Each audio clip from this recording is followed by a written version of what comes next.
Hello students, I am Suman Tevatia.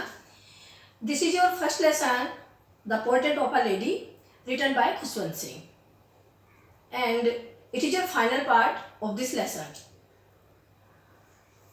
It is the final part today. Yes. In the evening, a change came over her. तो writer ने पहले बताया था इसमें कि जो मेरी ग्रैंडमदर थी वो मुझसे कैसे मिली, उसने मुझे बहुत प्यार किया, इस तरीके से अपनी ग्रैंडमदर के बारे में बताया। फिर उन्होंने क्या किया कि नेक्स्ट डे उन्होंने एक चेंज देखा, उनके अंदर एक चेंज दिखाई दिया। इन the evening a change came over हर, कि इवनिंग में एक बदलाव उनमें देखा गया, हमें देखने को मिला, एक चेंज आया उनमें। किसमें? उनकी ग्रैंडमदर में। शी डिड नॉट प्रे, क्या चेंज था कि उन्होंने प्रे नहीं की। डेली प्रे किया करती थी, उस दिन उन्होंने प्रे नहीं की। She collected the women of the neighbourhood, got an old drum and started to sing. क्या किया उन्होंने? She collected the old women of neighbourhood, सब नेबरहुड की जो वुमेन थी वो उन्होंने बुला ली, इकट्ठी कर ली और उन्होंने गाना शुरू कर दिया। एक ओल्ड ड्रम लेकर के, एक पुराना ड्रम लेकर के, एक ढोलक टाइप लेकर के उन्होंने गाना शुरू कर दिया। For several hours she thumped the sagging skin of the dilapidated drum and saying of the homecoming of warriors. क्या किया उन्होंने? एक ढोलक इस टाइप की ली जो काफ़ी दिन से यूज नहीं थी, काफ़ी दिन से यूज की हुई नहीं थी, ऐसे ही पड़ी हुई थी, ढीली ढाली सी ऐसी पड़ी हुई थी, उसकी स्किन भी खराब सी हो रखी थी ढोलक की, ड्रम की। And saying of the homecoming of warriors, और जो वॉरियर्स के घर वापसी के जो गीत होते हैं, होम कमिंग के जो सॉन्ग होते हैं, वो गाने शुरू कर दिए। उन लेडीज के साथ उनकी ग्रैंडमदर ने वो सॉन्ग गाने शुरू कर दिए। We had to persuade her to stop to avoiding overstraining, और वो काफ़ी देर तक गाती रही और हमें उन्हें परसुएड करना पड़ा, उन्हें मनाना पड़ा कि कहीं ओवर स्ट्रेनिंग ना हो जाए, आप ज़्यादा थक ना जाए, ज़्यादा जोर ना पड़ जाए, because she was old, very old. That was the first time since I had known her that she did not pray.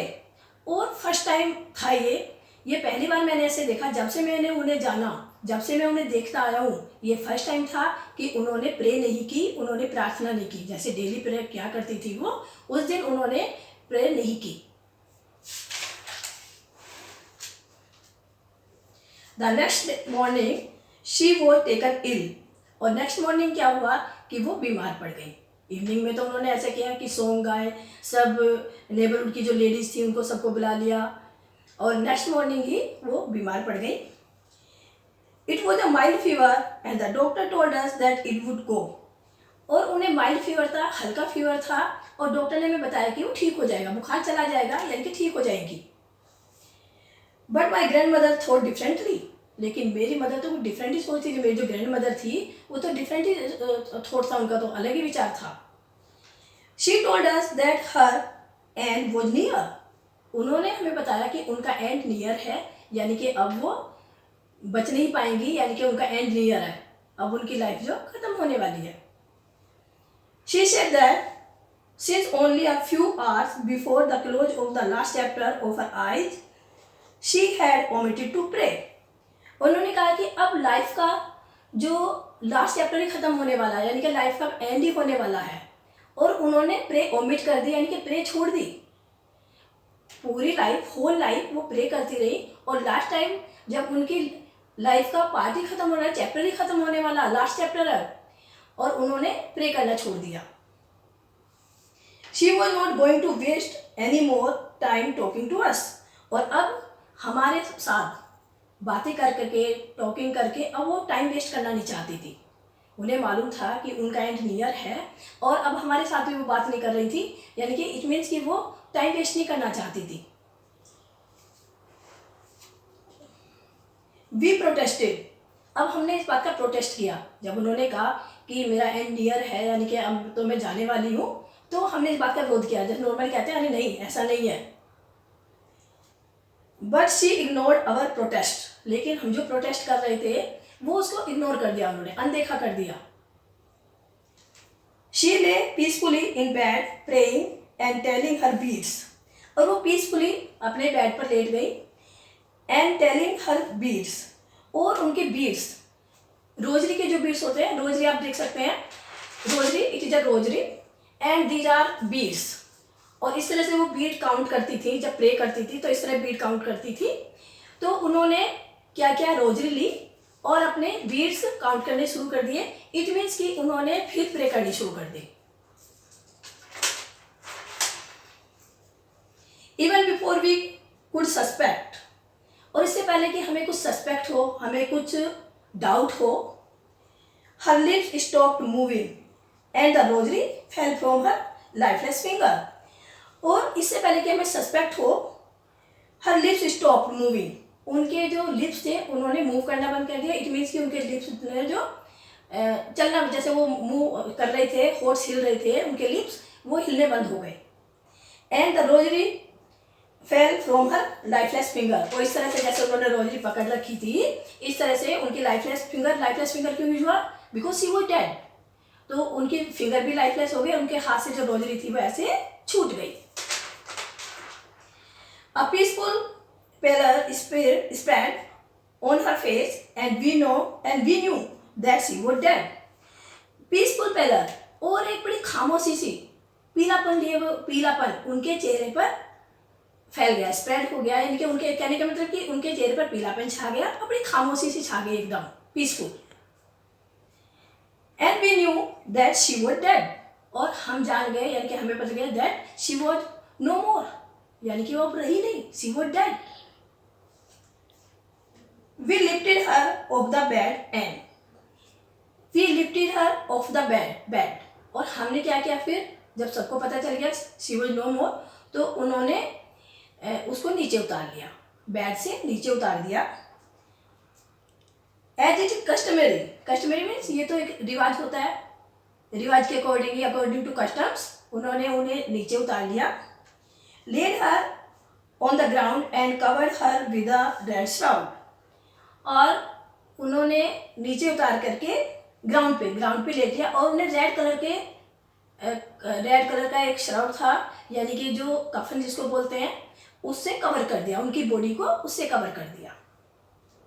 After a few hours of morning we left her alone to make arrangement for her funeral, और उसके बाद वो रोने लगे, ऐसे mounting करने लगे। तो उस जब माउंटिंग करने के बाद फिर उन्होंने क्या किया कि उनको अलोन छोड़ दिया, जो डेड बॉडी थी उसको अकेला छोड़ दिया, किसलिए कि अब उन्होंने फ्यूनरल के लिए प्रिपरेशन करनी थी, तैयारी करनी थी, अरेंजमेंट करना था। In the evening we went to her room with a crude stretcher to take her to be cremated, और शाम को हम क्या हुआ कि क्रूड स्ट्रेचर मीन्स बांस का एक लकड़ी का एक चौकटा टाइप सा बना होता है डेड बॉडी ले जाने के लिए, तो वो स्ट्रेचर ले गए वहाँ पे उनके रूम में, to take her to be cremated, जिससे कि उनका क्रीमेशन किया जा सके, उन्हें क्रीमेशन करने के लिए उस चौकटे पर लिटाने लगे। The sun was setting and had lit her room and veranda with a blaze of golden light. The sun was setting. Evening time था, शाम को सूरज भी छिपने वाला था, मतलब छिपा नहीं था, सेट हुआ नहीं था, सनसेट नहीं हुआ था, लेकिन होने वाला था। और शाम को जो लाइट पड़ती होती है वो उनके रूम पर भी पड़ रही थी और उनके बरामदे पे भी पड़ रही थी, जहाँ वो बैठा करती थी या उनकी डेड बॉडी रखी हुई थी वहाँ पर। We stop half way in the courtyard, और जब उन्हें लेकर के चले कोर्टयार्ड में, वो हाफ वे में रुके, यानी कि कोर्टयार्ड के आंगन के बीच में ही रुक गए, कोर्टयार्ड के बीच में रुके, वो हाफ वे में रुक गए। All over the verandah and in her room right up to where she lay dead and stiff wrapped in the red shroud, thousands of sparrows sat scattered on the floor, और जहाँ वो बरामदे में थी, लेटी हुई थी, नीचे लेटी हुई थी, और उनके रूम के सामने, और जहाँ वरांडे में लेटी हुई थी, वहाँ पे thousands of birds, thousands of sparrows आकर के इकट्ठी हो गई।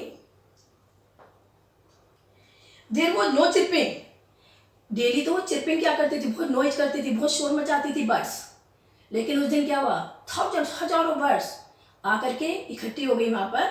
देयर वाज नो चिरपिंग, कोई साउंड नहीं, किस तरह की कोई आवाज नहीं। We felt sorry for the birds and my mother fed some bread for them. अब हमें बहुत दुख हुआ उन बर्ड्स के लिए, क्योंकि उनकी ग्रैंड मदर ही उन्हें फीड करती थी, वही खिलाती थी। अब उन बर्ड्स के लिए सबको बड़ा दुख हुआ, तो राइटर की जो मदर थी फिर वो उस बर्ड्स के लिए कुछ ब्रेड ले आई। The sparrow took no notice of the bread. अब जो स्पैरोज थी उन्होंने कोई ध्यान नहीं दिया, कोई नोटिस नहीं किया जो उन्होंने एंड थ्रू इट ये हुआ द ब्रोक इनटू, ये होगी line, she broke into little crumbs. और फिर क्या किया उनकी मदर ने कि जो छोटे छोटे टुकड़े थे उनको, मतलब जो ब्रेड थे उसको लिटिल क्रम्स, छोटे छोटे टुकड़े कर दिए रोटी के। The way my grandmother यू टू, किस तरीके से, जिस तरीके से राइटर की ग्रैंड मदर क्या करती थी, छोटे छोटे टुकड़े, इस तरह से राइटर की मदर ने भी ब्रेड के छोटे छोटे टुकड़े किए। And threw it to them, और वो क्रम्स, ब्रेड क्रम्स उनके सामने डाल दिए, उन बर्ड्स के सामने डाल दिए। जब उन्हें देख करके ये बुरा लगा कि बर्ड्स आ तो चिरपिंग भी नहीं कर रही है, बिल्कुल शांत है, तो उनकी जो मदर थी राइटर की, वो ब्रेड ले आई, उनके छोटे छोटे ब्रेड क्रम किए जैसे उनकी ग्रैंड मदर किया करती थी, और उनके सामने वो डाल दिए। The sparrows took no notice of the bread. और जो स्पैरोज थी उन्होंने उन ब्रेड की तरफ या जो छोटे छोटे टुकड़े थे उनकी तरफ कोई ध्यान नहीं दिया, कोई नोटिस नहीं किया।